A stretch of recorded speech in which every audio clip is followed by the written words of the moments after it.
Hello and welcome back to another lecture on my NPTEL course on advanced plasticity of solid continua. Today let us talk about pressure sensitive plasticity, and because we have so far been talking about rate independent plasticity but without pressure sensitivity. That means assuming that the material which is undergoing plastic flow is incompressible, remains incompressible during the plastic flow, right. So, that assumption we will now waive. We will assume that there is a pressure dependence and the corresponding deformation possible during plasticity. And then in the next talk or somewhere very soon, we will also go into rate dependent plasticity. We will just give an introduction to that. So, let us get going with our work. So, the pressure sensitive plasticity, the Drucker-Prager plasticity, you will recall that when we were discussing about the yield surfaces, or the yield functions some time back in one of these lectures in the beginning, then we did talk of the Drucker-Prager plasticity, pressure sensitive plasticity, and we showed in the stress plane or stress space how that surface looks like. It looks like a cone, right. You increase the pressure and you get a smaller radius of the yield, right, for the yield function. So, otherwise for every given pressure it is like the von Mises function, right. So, this is the same thing. We are talking of the same yield function. So, to derive the potential function. So, we will actually be using the same principle. What is the principle? The principle of convex analysis, which seems now, based on whatever we have been discussing, to be more rational and requires less work with hypothesis, right. So, but unlike the other cases where we have been discussing the rate independent plasticity without pressure sensitivity, we will now start with the dual phi star, right. So, starting with the dual phi star means you assume that you know the yield function, because the phi star should be equal to 0 within the set defined by the yield function, and outside that set, the yield set, and outside that yield set phi star will be infinity, right.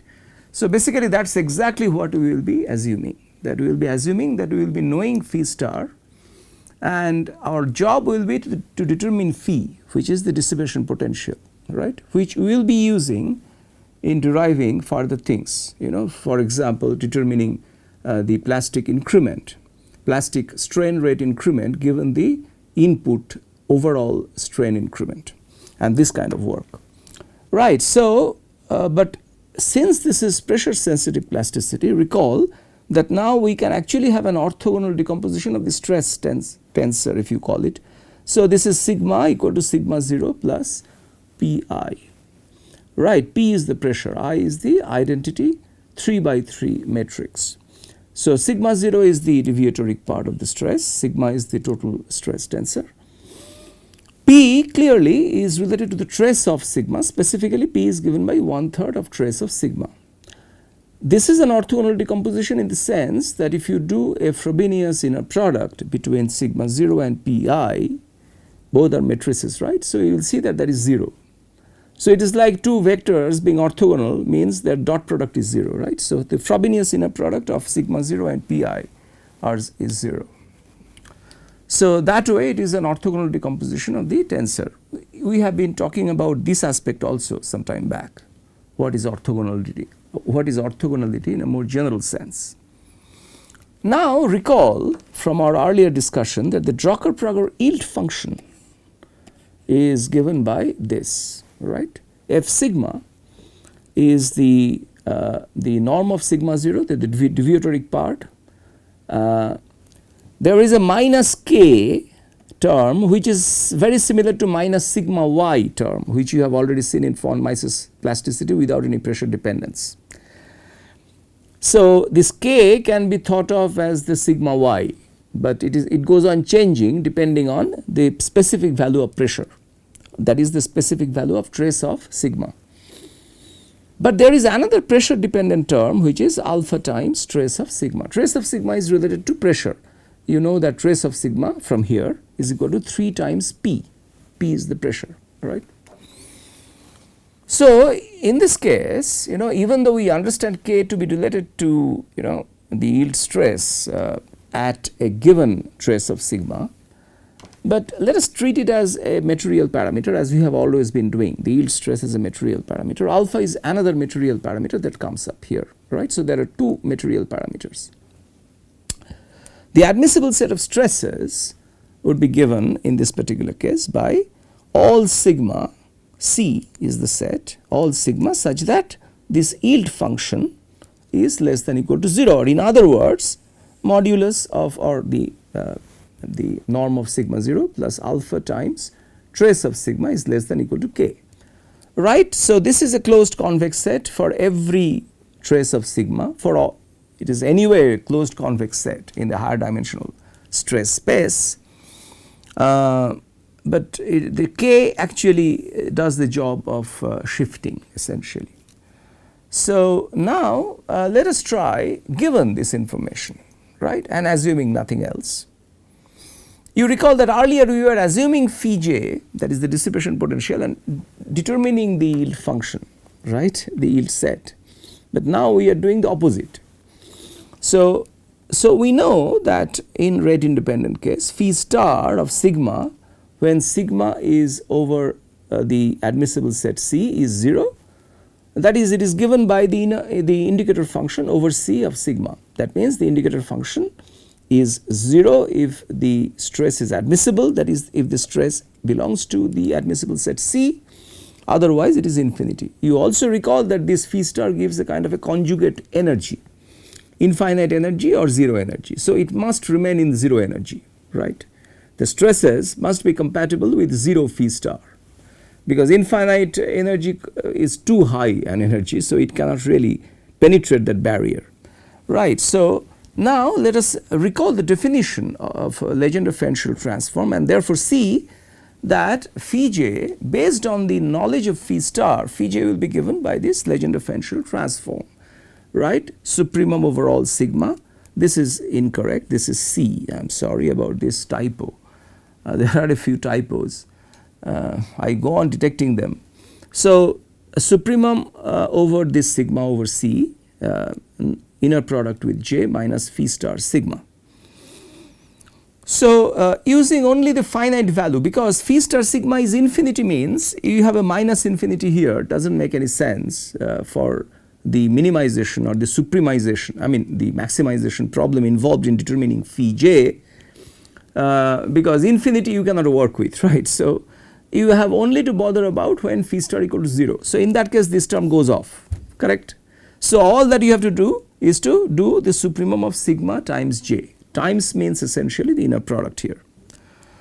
So, but we know that by definition, this is again C, right. So, we know by definition that the supremum of sigma inner product j for sigma belonging to the admissible set C is nothing but the support function, recall that, support function over C, right, which is the function of j, right. So, j is the thermodynamic flux. Typically j in this particular case should be identified, as you may already be knowing, with epsilon p dot, which is the plastic strain rate.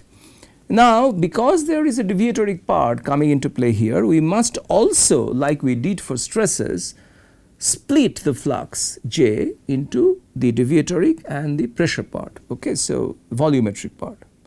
So, this is essentially the same decomposition, orthogonal decomposition that we have done for stresses.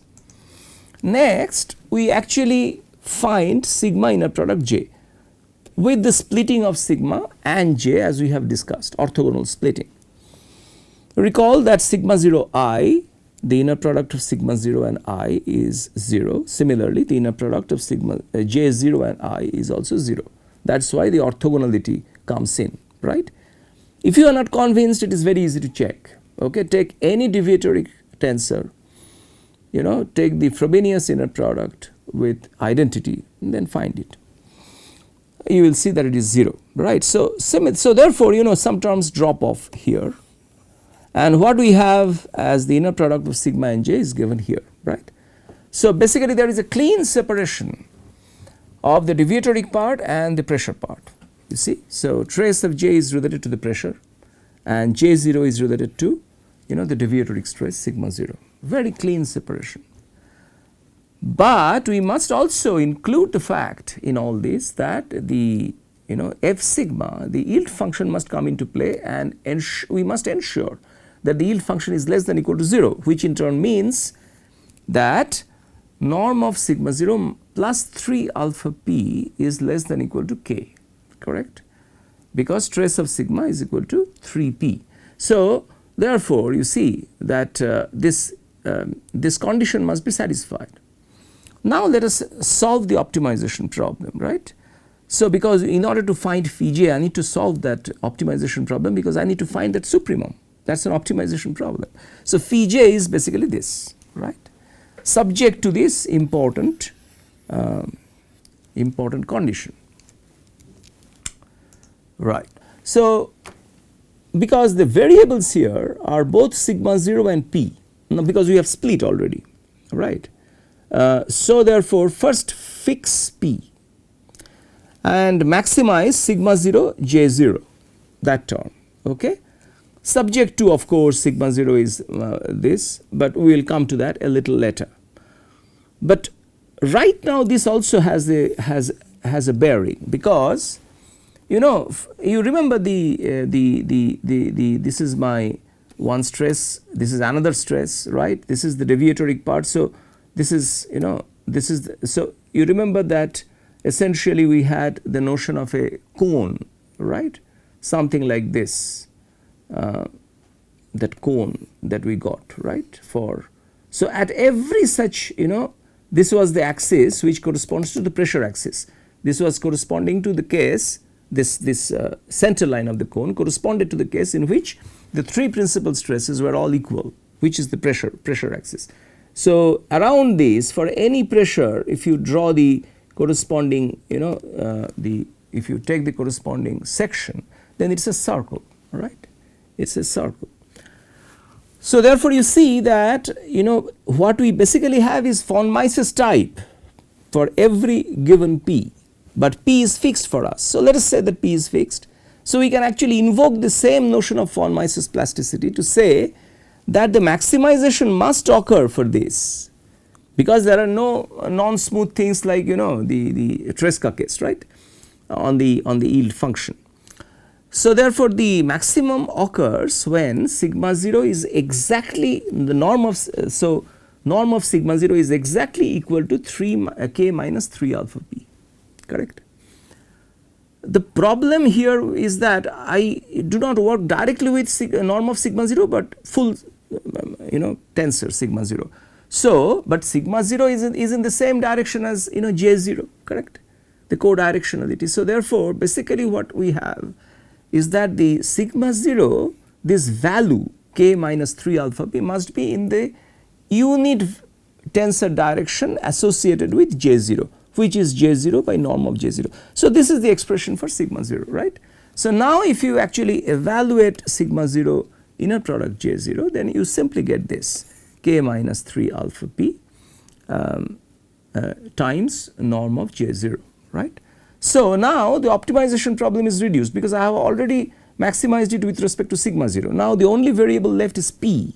So therefore the reduced optimization problem is to find phi j such that we must maximize this quantity k minus 3 alpha p times norm of j 0 plus p pressure times trace of j with respect to p. We must maximize this.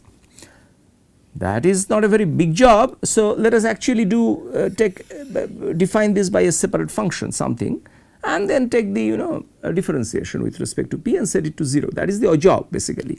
But before that you see that p comes here as part of j 0. So I would like to have all the terms associated with p to be clubbed together, clustering together. So therefore properly do that. So I can write the same thing this way, okay. So, now you see that we have recovered the von Mises type thing, sigma y basically k times norm of j 0, correct. So, that term is already there, this p dependent term is here. Okay. So, if you have observed that, then it is easier. Now, we need to only bother about the p dependent term, because the first term k times norm of j 0 is not p dependent.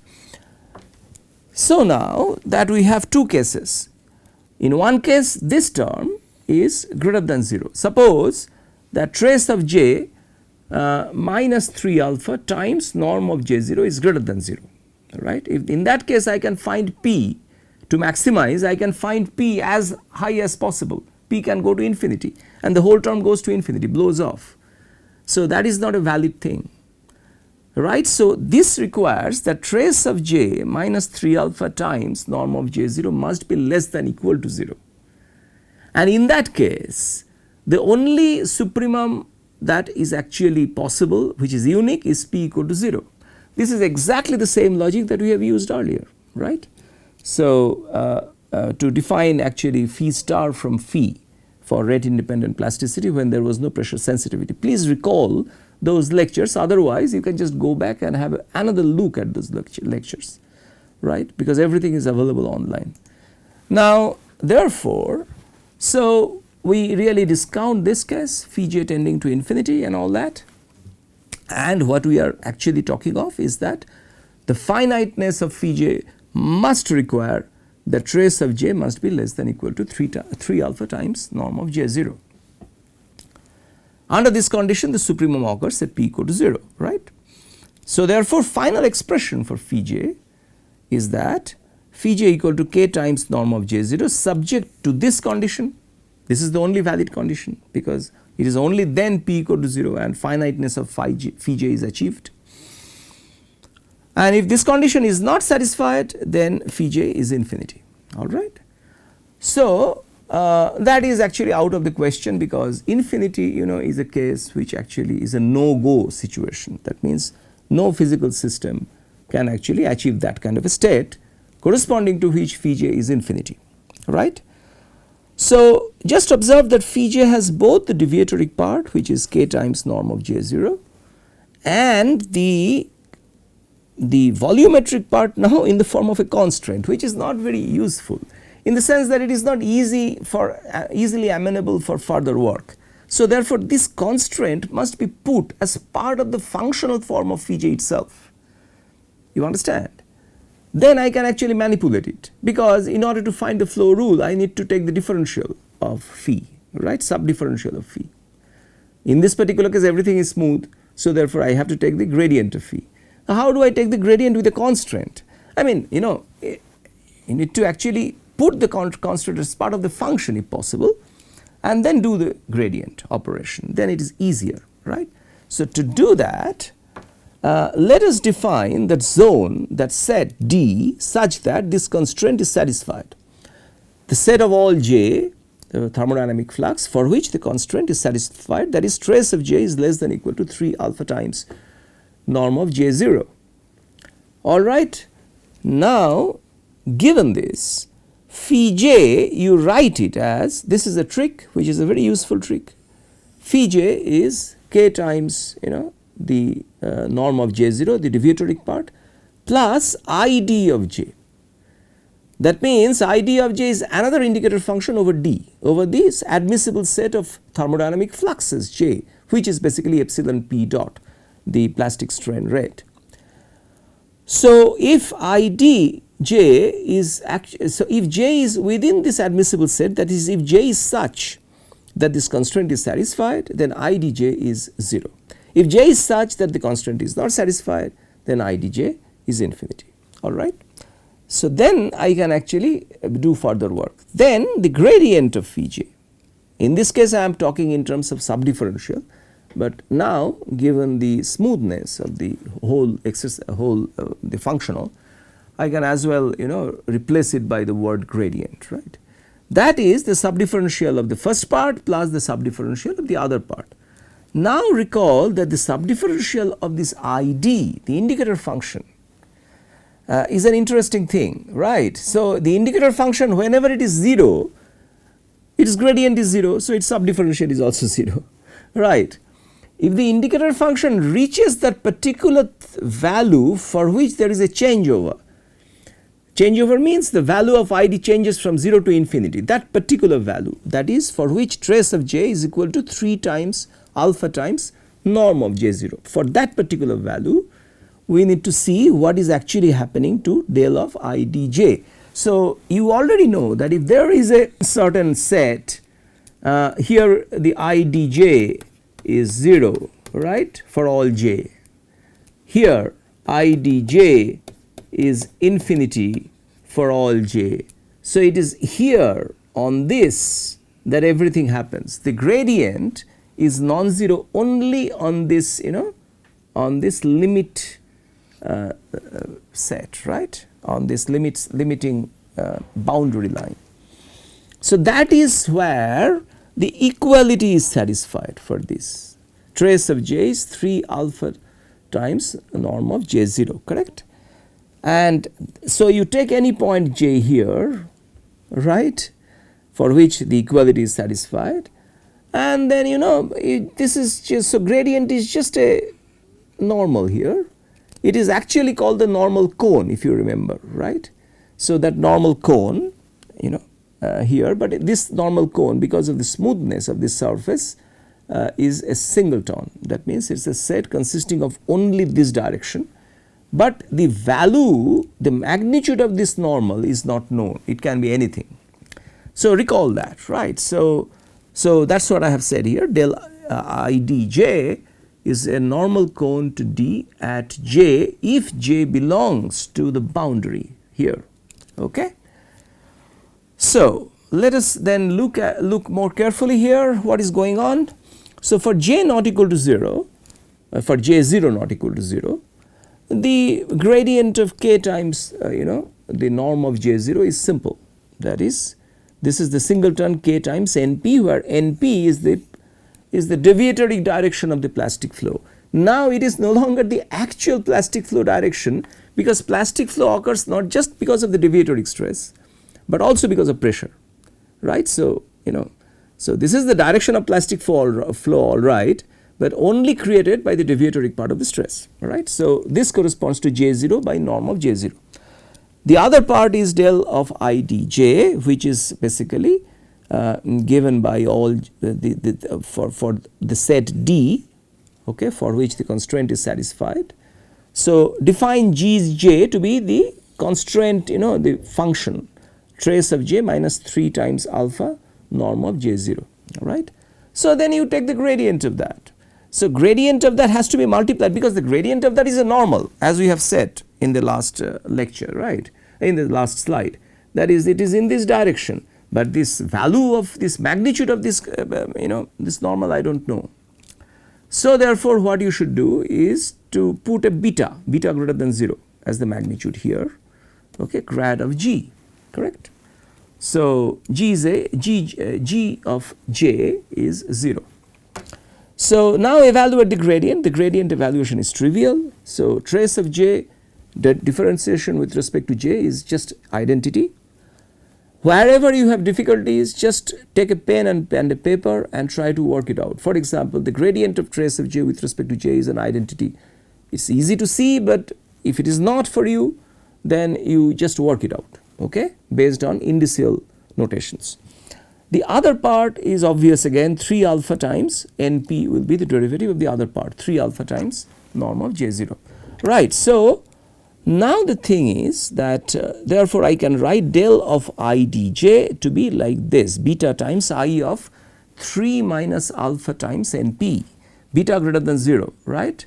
So, this is only valid when the gradient when the there is an equality, the condition that there is an inequality constraint becomes an equality, right. So, the total del of phi j I can write this way, which is very obvious. Now, let us therefore try to relate this del phi j, because in our language of convex analysis, the flow rule is given by sigma equal to sigma, not in this particular case equal to, but we should ideally write sigma as an element of del phi j. You recall that? So, in this case this is actually sigma equal to del phi j, because del phi j only contains one element, right, which is given here. Now, therefore, sigma I can write this way, alright.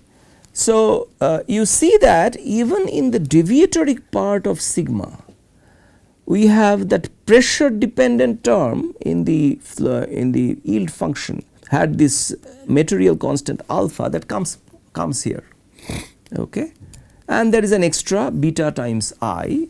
Beta is still undetermined, and you actually have this overall form for sigma. Okay, so sigma is this. This is from where, this is where we start from. So, again split sigma, sigma 0 plus pi, we have already done that, and then observe that this must be sigma 0, correct, because this is the deviatoric part of this, this split. This is the volumetric part. There is no deviatoric part here, because this is beta, which is a which is a constant, scalar constant times I, right. So, therefore, p must be equal to beta, you see. So, I have actually found beta, and I have also found sigma 0 to be equal to k minus 3 alpha beta. Beta is p, okay, times np. So, therefore, if I take the norm of this, so I get simply k minus 3 alpha p as the value of the norm of sigma 0, okay.